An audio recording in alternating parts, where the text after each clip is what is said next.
Welcome everyone, back to weekly weather updates, and this evening we'll have a look at the latest GFS, GM, ECMWF, GFS ensembles, and then we'll have a look at the live radars. We do have some rain still around. Do remember, if you enjoy my videos, make sure you like and subscribe, and do remember to follow me on Twitter as well, the link is in the description. Now we've seen some very heavy rain across southern parts of the UK, but it's starting to become more patchy and turn more light as well.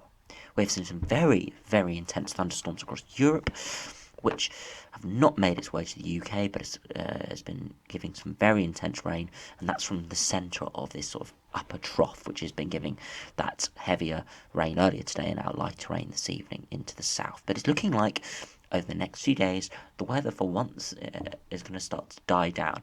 The last week we've had some quite energetic weather with thunderstorms, big bouts of heavy rain, but it does look like it's going to quieten down with this ridge of high pressure building in over the next few days. However, as we head towards Thursday, low pressure does try and push in off the Atlantic again. It's a pretty weak trough, so it's just going to be getting some cloud, maybe a few showers, and if any showers, we'll have a look at that nearer the time. So towards the weekend, generally looks quite dry. There is an upper trough over the top of the UK, so again, potential for cloud and a few showers, but generally nothing too substantial. One thing I must say about the next sort of few days, it's not going to be warm. Now tonight, it's pretty cool indeed with the upper air temperatures. It's possible we could even see a frost in parts of Scotland over the mountains. Most areas between 5 and 10 degree lows, feeling quite chilly, and areas in the south end of the rain got only around 12-13 degrees. And I'll give you an interesting fact when we have a look at the radar towards the end of the video about the summer solstice today.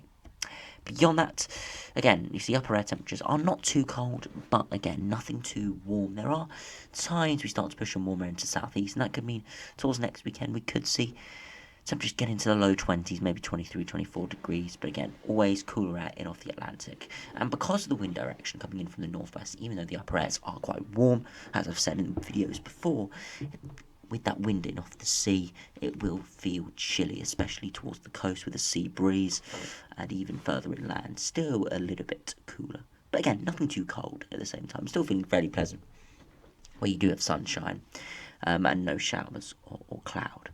As we head towards day 10, generally a westerly wind, but it does look like low pressure is going to be powering up again. Not really spreading in and dominating the weather, but having weather fronts push across, bringing cloud, rain essentially further westwards, sort of fragmenting as it moves eastwards. As we head towards 384 hours, again maintaining that sort of westerly pattern, but always trying to get that ridge, trying to push over the top of the country. But it does look like it's going to be pretty changeable. If we do have a look at the I went up accidentally. If we do have a look at the GM, again, similar pattern over the next few days. If we do have a look at the upper air temperatures, you can see nothing too cold, but nothing too warm at the same time, around average, really. But you can already see weather fronts trying to push in with low pressure systems. But as we head towards next weekend, GM's making more of that push of warmer air up from the southeast. Now, you look at that air, it's 10 degrees, maybe 12 degrees at 850 HPA, and you can say, oh, the Atlantic is 10 degrees, but at the surface, it's a lot warmer under this air mass than it is off the Atlantic air mass, even though the upper air temperatures are around the same. It really does make a difference from the direction of the airflow, of how dry it is, how moist it is, and what levels in the atmosphere we do see the warmer air. And coming from a southerly direction, it tends to be warmer through most of the atmosphere, whereas from a westerly direction, on the surface, it can still be quite cool, even though at 850 HPA we do see warmer upper air. So we always have to keep an eye on that when looking at when looking at air masses.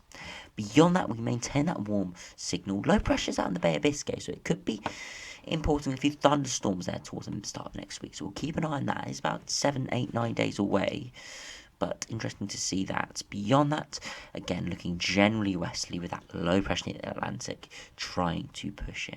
So yeah, not looking amazingly settled, but we could be seeing some warmer weather next weekend to the start of next week.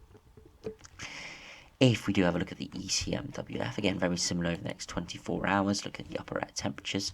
Again, Nothing too warm, nothing too cool. As we head towards sort of next weekend, we do try to see that push of warmer air up from the southeast, but never really makes it. We do maintain sort of westerly winds, reasonably warm upper air temperatures with that westerly wind. Now, even though it is a westerly wind, because of those warm upper air temperatures further eastwards where there's less of an influence off the Atlantic and the Irish Sea, I do suspect we could see some higher temperatures with that. So we have to keep an eye again on that sort of next weekend. All main models are going for some warmer upper airs next weekend, so we have to keep an eye on that into the following week. And as we head towards day 10, again, high pressure trying to build in, so trying to block out those westerlies, but not really doing too much. You can see they're really gathering in the Atlantic, and it's likely to break through at this ridge, only 1,025 millibars, which isn't too strong. In terms of ridges of high pressure, you can see low pressure would be trying to topple that over sort of in the coming days. If we do have a look at the ensembles, if we just quickly have a look at the 850 HPA temperatures, you can see over the next few weeks, generally temperatures are around average. You can see in about 6, 7, 8 days' time, you can see precipitation does pick up. Upper air temperatures potentially getting a little bit warmer. That's symbolic of those southerly winds where we could see more thunderstorms and more hot and humid air. So areas that miss out on the thunderstorms could see some quite warm temperatures, but then we could still see some quite heavy rain. You can see generally a lot of sort of showery outbreaks. But the next couple of days are looking generally dry though. But it's beyond that where we're going to continually see more showery outbreaks. With those low pressure systems coming off the Atlantic, I don't expect a massive deluge just widely, but still frequent sort of showers and sort of weather fronts, drizzle, light rain moving through. So it's not looking great in terms of sustained sort of warm or dry conditions. But next weekend, there's potential for some warmer air. So where we do miss out on the showers and thunderstorms, so probably towards the Midlands area and probably parts of the southwest as well. If you do escape those thunderstorms, we could see some warmer temperatures. But again, we'll have to look at that much nearer the time, sort of towards the middle to end of this working week, to have a look at how that will unfold. If we do have a look at the 2-meter temperatures, you can see over the next few days really struggling to get much above 20 degrees, maybe 15, 16 degrees tomorrow, 19 degrees perhaps on Wednesday, and then getting to maybe 20, 21 by Thursday, and continue looking at that before we head towards the weekend. And there's more of a range of temperatures. Some go up to 25, 26 degrees, where we don't see as many showers and much cloud. Others only going for around 20 degrees or even cooler than that as a result of those thunderstorms and showers moving in. So we have to keep an eye on that. In the longer term, still a lot of scatter, some even going above 30 degrees, some only remaining around 15 or 20 degrees. So a lot of scatter in the longer term, as ever, when we're looking at sort of 14 days out. So we just have to keep an eye on how that's developing. But there's no real trends of anything too dry, too wet, or even too mild, too warm or too cold. Just really looking around average conditions with sort of average rainfall. So yeah, we'll just have to see how that trend does play out in the longer term. Now, if we finally have a look at the live radar, you can see that band of rain that's given quite heavy precipitation across southern England has sort of started to pivot northwards and is losing strength. It's really fragmenting now.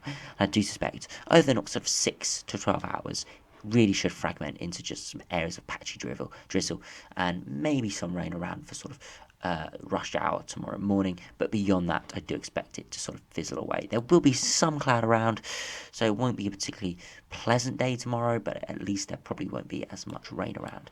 You can see the big thunderstorms over parts of Europe, some intense conditions I've seen on Twitter of some incredible flooding images, some incredible hail, really quite dangerous conditions out there within these big cells. And you can see they are very large cells, and they are heading, if we do run through the map, you can see they're heading in that sort of northeast direction. So there are some areas that are just getting peppered by storms on this sort of train. In parts of sort of southern Germany, getting absolutely destroyed by some of these storms. Would be very intense conditions indeed. So yeah, very dangerous there. But luckily in the UK, we're just seeing some lighter rain, and it should fizzle away. Generally, most areas are going to feel fairly pleasant.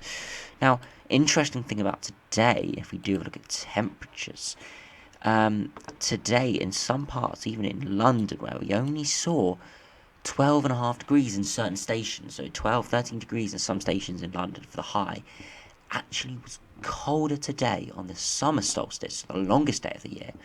It was colder today than it was on the winter solstice, which is the coldest day of the year, normally in mid-December.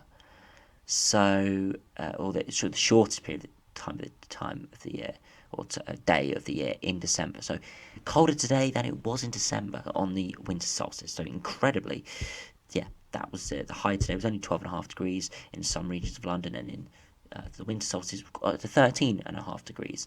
So yeah, really quite exceptional, and that did happen across large areas of the south where we saw some very cold conditions. Overnight tonight, probably the colder conditions are more favoured towards northern Scotland and maybe parts of northern England, where we do see clearer skies, and it's going to be those temperatures going to be able to fall potentially around to low single digits and even freezing. I've seen on some sort of Met Office forecasts in sort of glens of Scotland. So, yeah, very cold night to come potentially for some, but generally under that cloud and rain, temperatures won't fall too much below sort of 9-10 degrees. So, we'll feel colder than it's been over the last few weeks, but nothing really too chilly, and nothing to really to be worried about. It's just going to really cool stuff down, and providing rainfall that normally this time of the year we do need, sort of as we head into sort of the drier and warmer period of the year, sort of July, August. It's probably a good thing we have seen some quite heavy rain, even though it has caused some annoyances and maybe some localised flooding. It does mean water levels quite high, soil saturation is quite high, and it does mean sort of reservoir levels will be up, so it does mean if we do get some very hot spells in July and August, we won't be needing any hosepipe bans, and generally areas will remain fairly green, and we won't see grass going very brown unless sort of a heat wave does last more than a few weeks. So that's one positive we have had out of this rainy sort of period the last week or so. So yeah, very intense amount of rain, but always has its positives, even though many people don't enjoy sort of the cloud and rain this time of year. If we do finally have a look at the past precipitation in the last 24 hours, you can see that sort of deluge across southern England. Again, not really too much rain, maybe 10-15 millimetres in some regions, maybe only 5 millimetres in others. You can see parts of sort of Exeter, getting out to Plymouth, Torquay, Salcombe seeing potentially up to an inch of rain. Just really adding on to those totals we've seen over the last week. Some areas in London probably totting up to over 100 millimetres, 150 millimetres of rain. Many parts of the south maybe 100, 150 millimetres of rain, which is the June's average, or even more than June's average rainfall we've seen in the last week. So quite intense stuff, but it does look like it's going to end over the next few days. So that's one real positive, that it doesn't look like it's going to get to a level where we could see widespread flooding. You can see the amount of rain that's fallen over France and is now falling in Germany with big thunderstorms. You can see some areas seeing intense amounts, a few inches of rain, and then 20 miles, 30 miles to the south or east, seeing only a quarter of an inch falling. So it does show the real power of thunderstorms across in Europe. So anyway, thanks for watching. Hope you enjoyed. Subscribe if you're new, and I'll see you again for another video soon.